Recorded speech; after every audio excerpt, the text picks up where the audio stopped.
সামনেই অ্যানুয়াল পরীক্ষা। এখন অ্যানুয়াল পরীক্ষা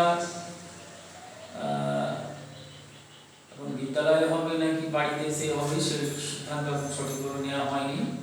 তোমাদের সিলেবাস পাঠিয়ে দেওয়া হয়েছে। সিলেবাসের মধ্যে রয়েছে সিলেবেল আছে, ক্লাসিফিকেশন অফ সেন্টেন্স আছে, নাউন আছে, অ্যাডজেক্টিভ আছে, ভার্ব আছে, adverb, number change, gender change, preposition, translation.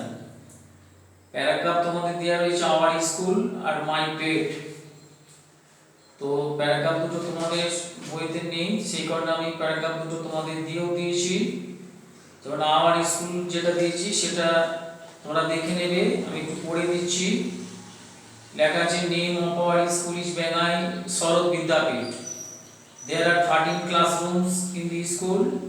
There are about 300 students in our school and 20 ideal teachers teach the student. They are good and loving.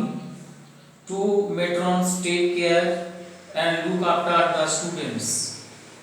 এরকম 5-6টি sentence দিয়ে তোমাদের our school প্যারাগ্রাফটি লিখে দেওয়া হয়েছে, তোমার প্যারাগ্রাফটি মুখস্থ করবে।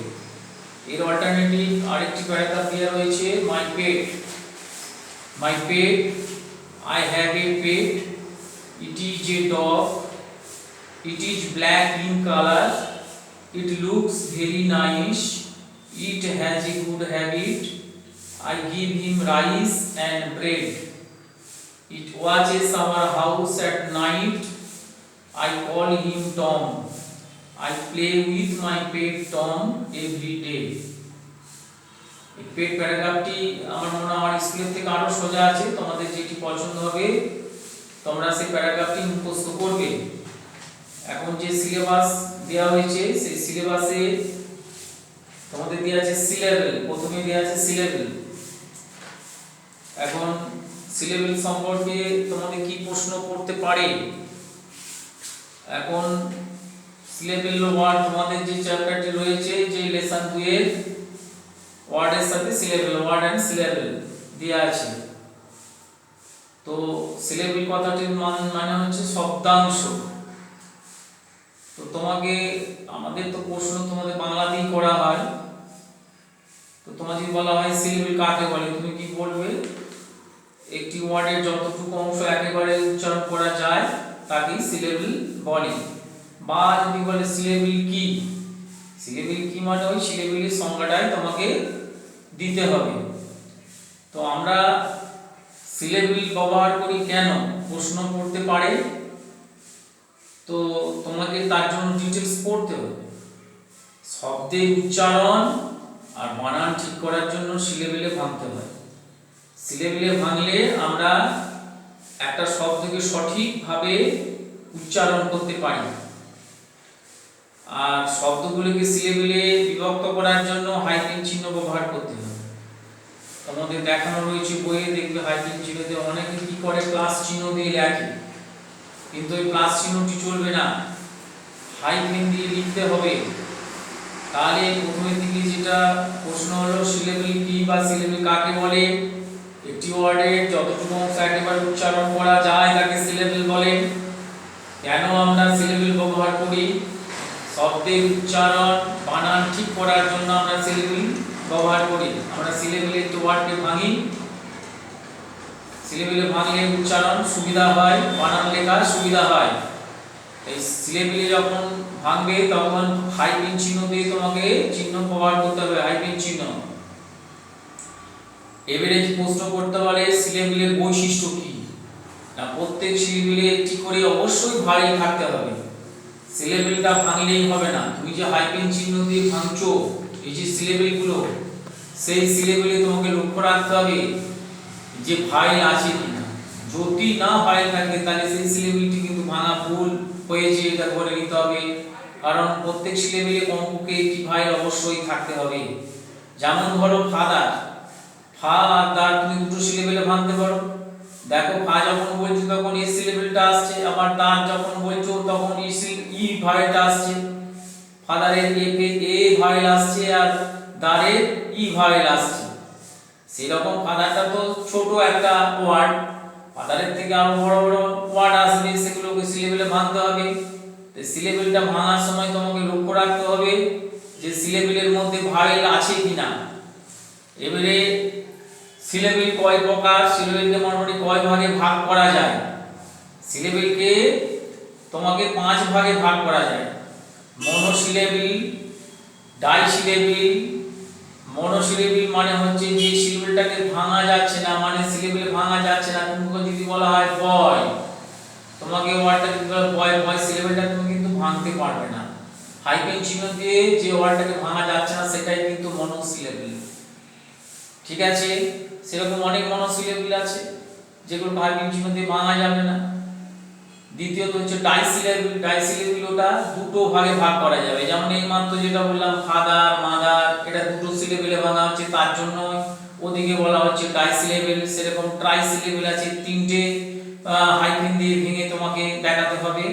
টেট্রাসিলেবেল অর্থাৎ 3টে, আর পলিসিলেবেল মানে হচ্ছে 3-এর অধিক পলিসিলেবেল। তাহলে সিলেবেলকে 5টা ভাগে ভাগ করা যাচ্ছে: মনোসিলেবেল, ডাইসিলেবেল, ট্রাইসিলেবেল, টেট্রাসিলেবেল এবং পলিসিলেবেল। এই বানানগুলিকে তোমরা ঠিক করে করবে। বানানে অনেকে ভুল করো, তার জন্য বলছি বানানগুলো ঠিক করে করে নেবে। আর হচ্ছে সিলেবেল, ওই যে বললাম মনোসিলেবেল, যে ওয়ার্ডের একটা মাত্র সিলেবেল থাকে সেটা হচ্ছে মনোসিলেবেল। যেমন ডগ, ফাদার, ফাদার নয় তোমার ডগ, বয়, ডু, গো, এগুলো হচ্ছে মনোসিলেবেল। ডাইসিলেবেল যে ওয়ার্ডে দুটো সিলেবেল থাকে সেটি ডাইসিলেবেল। যেমন হয়তো বললাম সিস্টার, মাদার, ফাদার, এগুলো ডাইসিলেবেল। যে ওয়ার্ডে 3টে সিলেবেল থাকে সেটা হচ্ছে ট্রাইসিলেবেল। যেমন তোমার মনুমেন্ট, কন্ডিশন, এগুলো আসবে তোমরা ভেঙে দেখবে যে হাইফেন মাঝে 2টি আসবে। 2টি হাইফেন আসা মানে হচ্ছে তোমার 3টে সিলেবেলে ভাঙা হচ্ছে তখন। টেট্রাসিলেবেল যে ওয়ার্ডে 4টে সিলেবেল সেটা টেট্রা, আর 4-এর অধিক হলে সেটা হচ্ছে পলিসিলেবেল। তাহলে সিলেবেল সম্পর্কে নিশ্চয়ই তোমাদের আইডিয়া একটা করাতে পেরেছি। তোমরা এটা ভালো করে পড়বে সিলেবেলের চ্যাপ্টারটা। তোমাদের এই অ্যানুয়াল সিলেবাসে সিলেবেলটা দেওয়া রয়েছে। প্রশ্নপত্র কিন্তু এইভাবে আসতে পারে।